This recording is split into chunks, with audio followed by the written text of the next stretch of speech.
Vanguard Live. My name is Dablola Ogunshakin. Let's go straight to the front pages of the dailies, and I'm starting with Vanguard. Vanguard is leading with "We inherited serious liabilities." That's coming from TINUBU. Says he won't give excuses. Negotiate a multi-million dollar infrastructure funding package with Islamic Development Bank. On page 5, NLC TUC nationwide strike records missed compliance in states. And then on page 8, federal government reps begin probe of visa cancellation of 264 Nigerians by Saudi Arabia. And on page 12, Nigeria needs fresh ideas, urgent restructuring to survive. That's coming from Obaseki. Here below on page 4, MPAN to federal government provides succor to ease sufferings of Nigerians. You can see that on page 4.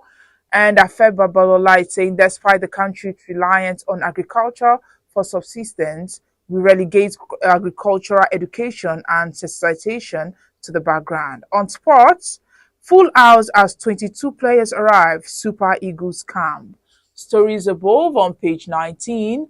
Finance Minister unveils plan for $13 billion revenue from national assets.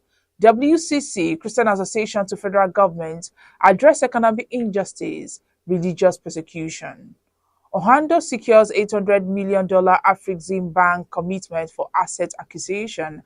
And lastly, on Vanguard newspaper, Nigeria must not slide into a one-party dictatorship. That's coming from article. Now let's move to the Nation newspaper. The Nation is leading with Oshomole to Ajaero Sifo. Strike is misplaced priority. Full partial compliance in state. Konua options out, affiliate unions join. Nigerians, others get $50 billion IDB support. You can see that on page 2. Fresh insights into Chibok's stolen daughter. And above the banner, plane overshoots run away at Port Harcourt Airport. Stock markets risks 224.2 billion naira loss to Union Bank's delisting. You can see that on page 13 of the Nation newspaper. Away from there, we'll move to the Punch newspaper. Punch is leading with Ajaero's alleged assault. Federal government knocks labor. Strike records partial compliance. TINUBU not behind attack on Ajaero. Escalating strike nationwide unreasonable. That's coming from AGF office. Lagos, Rivers, Kwara, Bauchi workers shun labor. Kano, Edo, Delta, Akwa Ibom. Others comply. And on page 7, 35 million naira needed to return a body of Nigerian student that's coming from ministry. Sacked agencies members sue Adeleke demand 2 billion naira. You can see that on page 29. And lastly, on the Punch newspaper, elections over, reform economy now. MPAN tells TINUBU. You can see that on page 7 of the Punch newspaper. Now the Guardian.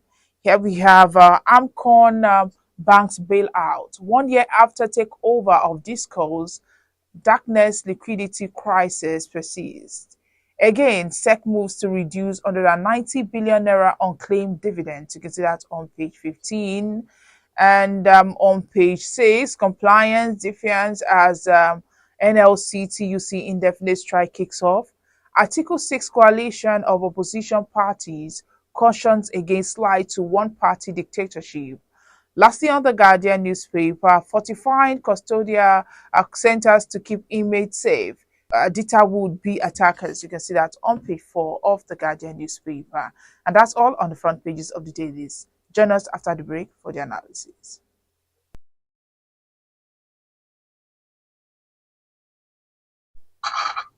Welcome back. If you are just joining us, this is Today News on Vanguard Live. My name is Dablola Ogunshakin. Joining us to analyze the front pages of the dailies this morning is Mr. Gbero Olajuipe. He's the Executive Director of Emergency and Risk Alert. Good morning, Mr. Gbero. Good morning. It's a pleasure being with you. Thank you for joining us. What do you think about the Saudi visa cancellation that happened recently?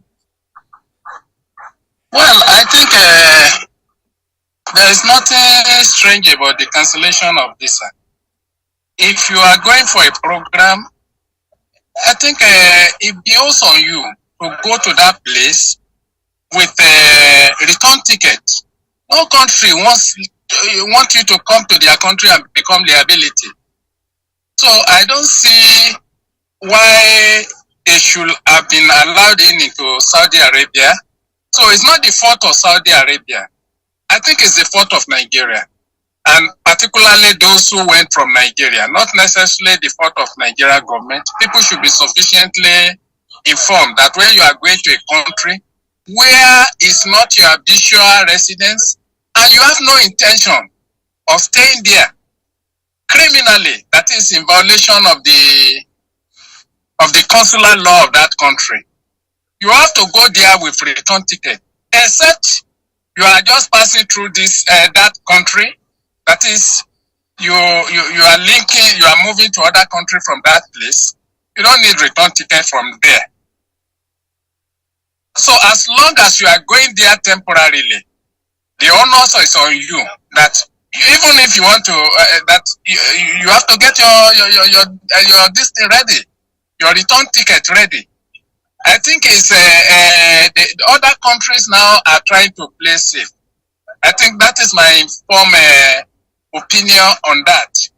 If you are going to Saudi Arabia, whether lesser Hajj, whatever you are going for, that is not going to make you to stay in that country for a long time.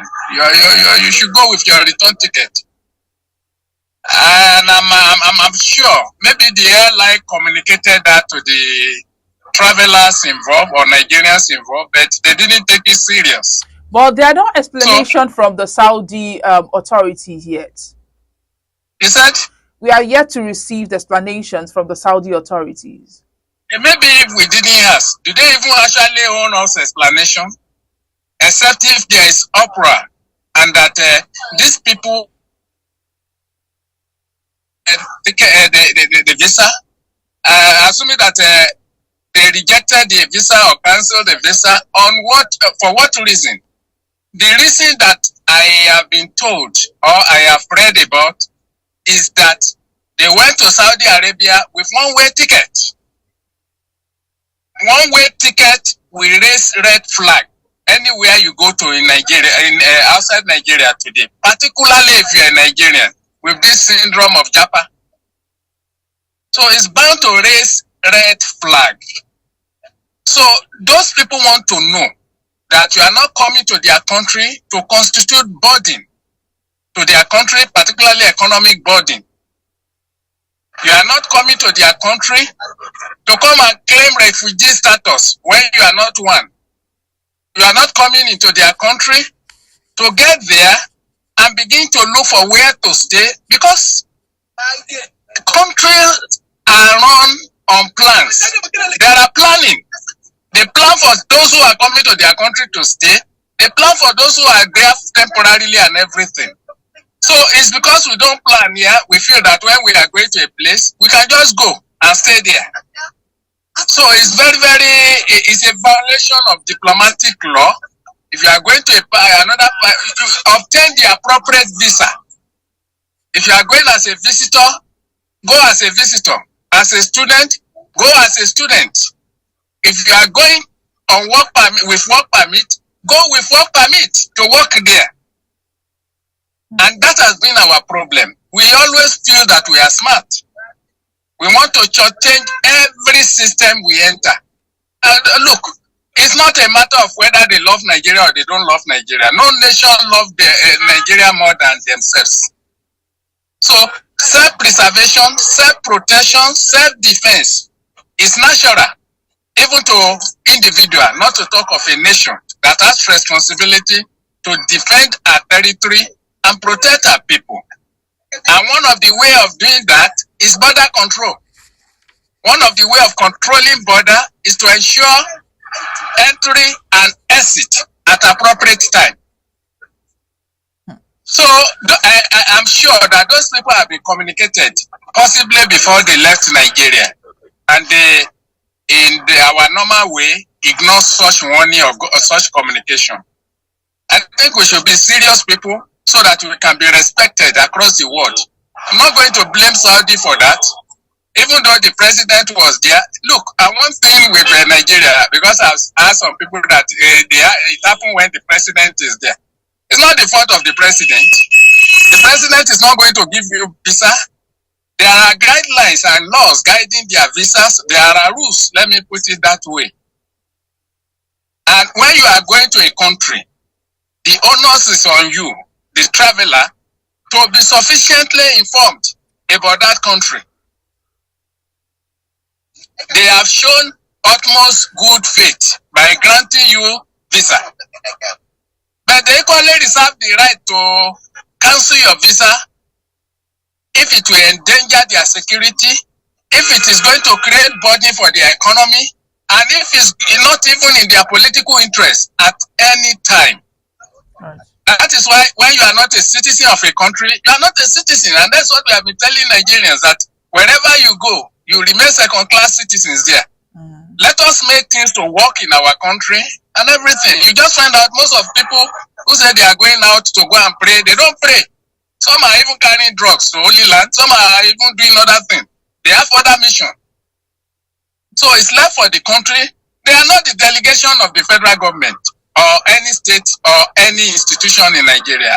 I think they are private citizens who felt that they should go there and do something. And then you should read everything about that country before you go out of it. There is hardly a country you can deceive now, because they know more than you what is going on in Nigeria. So they know your motive. They can equally, even though they are not certain about what your motive is, it can be, there could be what you call projection in psychology, getting to the root or having idea of what the person is trying to do. So it's part of the security measure or security intelligence. Yes, sir. So I'm not in sympathy with them. If they are going, any Nigerians that is going out, do it appropriately, get sufficient knowledge about your host or host countries, and then comply with rules and regulations there. On November 13 this year, the National Executive Council, NEC, meeting of the labor unions in Abuja, they resolved to embark on the strike due to the alleged failure of the federal government to address issues affecting workers, such as the minimum wage, insecurity, corruption, and governance. But the nationwide strike, it recorded mixed compliance across the states yesterday, while some states were shut down with banks, public schools, courts, and others shut down. Some states recorded partial compliance, and a few did not comply. What's your take on this nationwide strike and the reaction of the federal government calling it a strike that is for personal reasons? Well, I agree that the strike is for personal reasons. As a matter of fact, that was what TUC and NLC projected, that the president of Nigerian Labour Congress was molested. Of course, that was bad enough. But you cannot nationalize personal tragedy. This strike has been due since May 30, when the obnoxious policy of fuel subsidy removal was announced by TINUBU's government. I expected them, if you are doing it for that, because people are suffering, because people are being emasculated economically, socially, even educationally for the younger ones. So I agree with such strike. Strike is a veritable instrument of labor movement that must be strategically deployed, not on the sundry excuse that the labor leader was beaten and everything. Who is not beaten on daily basis in Nigeria? Who is not beaten among the workers that have 30,000 naira and his fate is left to hunger? Is that not does that comply with a right to dignity of human being? When you don't hand and live as a human being, even when you walk like elephant and eat like ant, just because the federal government is not appropriately pay you, that reduces any human being dignity. Not to talk of that, I can't support that violence that was visited on Ajaero, but that is not sufficient for national association like labor to go on strike. That is too sundry. If you have a better, in fact, it's just like living what do they call it, leprosy, and curing Krokro. You have to be strategical as a labor leader, as labor union. You look at the appropriate time. What of if we have been on strike all this while? Do they think that we are getting to this despicable level where human beings cannot finding it difficult to live in Nigeria, and many have dropped dead because they can't even access medication for their healing? That is an affront on right to life. Do you know many people that have committed suicide because of harsh economic policies of this government? That is inimical to right to life. Do you know how many Nigerians that cannot move from one place to the other, not even to their workplaces? That is dangerous to freedom of movement. So all this economic hardship due to obnoxious policy of fuel removal has combined in diverse permutation to frustrate the fundamental rights of Nigeria. If NLC and TUC are going on strike because of that, I have no problem. But Mr. Ajaero, with all of this, they are trying to, reduce the hardship, like you said. While the likes of Pengasan, ASU, they've joined the strike, we have the likes of Konua saying that they are not directing their members not to join the strike. Even, activities around the secretariat also continued. Can they achieve this aim if they are not working together? That is why I'm saying this now. They were not, look, the more even subsidiaries, some of their subsidiaries are reading ulterior motive to the strike. Look, strike is a very veritable weapon for negotiation, and it should be strategically deployed. That's what I'm saying. Not that at the impulse of they slap somebody. What you're having now is strike for slap, and that is not good enough. The government should be all these things they are having under strike now. Labor, this thing. Where have they been since? Why should that come? Or when Ajaero was slapped or molested? This ought to have happened, and these same characters have been digging with the same government for a long time, putting workers whose interests they are supposed to putting them in doubt of their sincerity.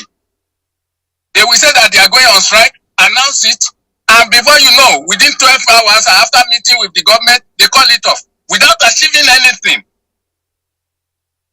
without a sufficient concern for the welfare of the workers. Everybody, especially the poor, the poor are getting poorer in Nigeria of today. Why the richers are getting richer? They are getting richer because they have sufficient foreign exchange, foreign currencies. And here, the little you have, even as a poor person, is being depreciated by free fall of Naira. And the consequence of that is that you have a wider gap between the poor and the rich, which is captured under inequality. And inequality drives social crisis, including violence, including crime and criminalities, including even violent extremism. So those ordinarily, Bola TINUBU administration ought to have stopped from implementing that policy by Nigeria Labour Congress and TUC since May 30, less than 24 hours after the announcement of the obnoxious policy, and not now, when many things have gone on. That who takes labor serious? Even government is not taking them serious again. Even workers, like you have seen, among those that are not participating, not taking them serious. Here in Abuja, most offices are open today. As a matter of fact, I've had meeting in one this morning. Banks are open. So what are we talking?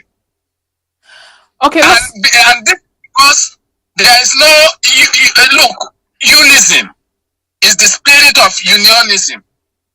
You must be able to sufficiently mobilize all your interests so as to present a very effective common front, which is absence in this type of mobilization and deployment of strike instruments as tool to put pressure on government to counter obnoxious policy. But then you have mixed it up with personal interests. Still talking about the economy, Mr. Gbero, the president, Bola Ahmed TINUBU, on Monday evening in Saudi Arabia said that his administration inherited serious liabilities from the previous government, but he assured that he will not make any excuses. What's your take on what the president is saying, despite the fact that the previous administration and this current administration are from the same party? So what is he going to do about the president? Is he making an excuse by making those who are characteristically corrupt and ruin our country? You heard what Ribadu was saying, that Buhari's administration looted Nigeria almost to nothing. Then what are we doing about it? Are they not the same people praising Buhari? TINUBU was busy praising Buhari for 8 years, affirming and giving credence to all activities of Buhari. This is not the time for him to cry. He told Nigeria that he is going to do, when he was complaining in Yoruba, what did he say? Fuel will come down. Has it come down? He's talking of Buhari as if he fulfill his own promise. Those are issues. Nigerians are being deceived. Every administration deceived this country, and tragically they go scot-free. Look at what the Minister of Defense was even talking of Buhari. This is the same people in the Governors Forum, they were the so-called Progressive Governors Forum, who applauding, giving accolades to Buhari for 8 years. So how do you take such people serious? Double-tongued people? You praise Buhari because it's not there now, crucify him. It destroyed the economy for you. Are they not saying that Buhari is improving the economy?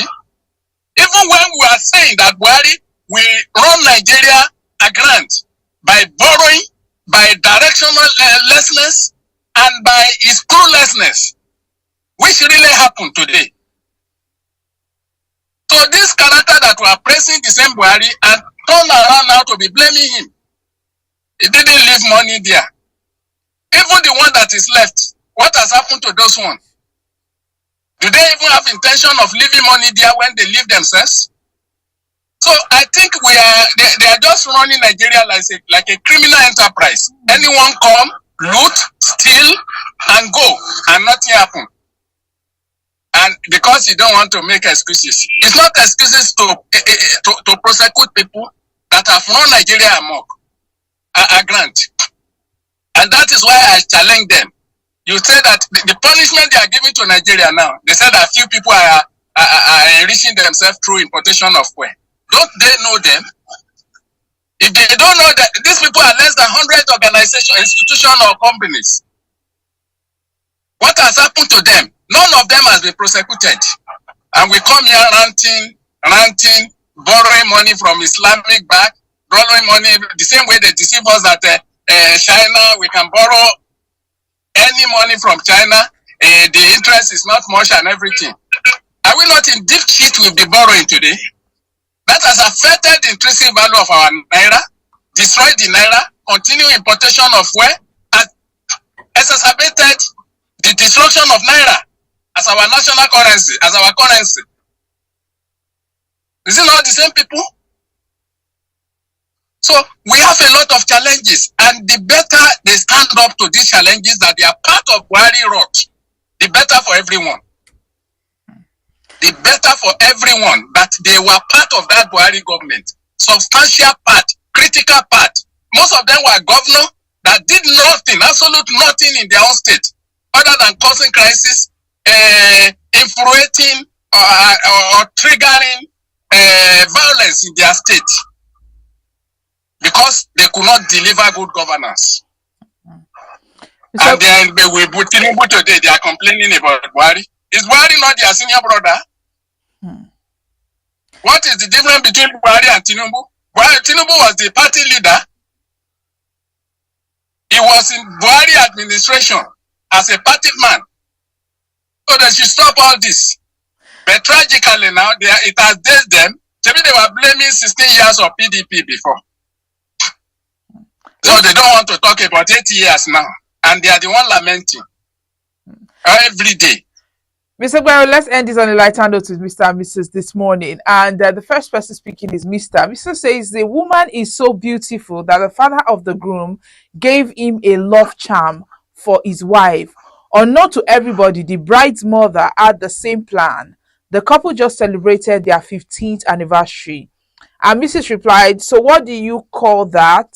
Mr. says, happy married life. Well, I think the feed is always green outside. Let us be contented with whatever we have and make our own marriage happy too. Yes. So we don't need anybody to guide us, but we should know. Once you are determined to marry, get married and be happy with what you have. And what we have been saying, and I've been telling people, you can marry a man you love without loving a man you marry. You can equally marry a woman you love without loving the woman you marry. The implication of that is that at the end of the day, we need character and we need virtue.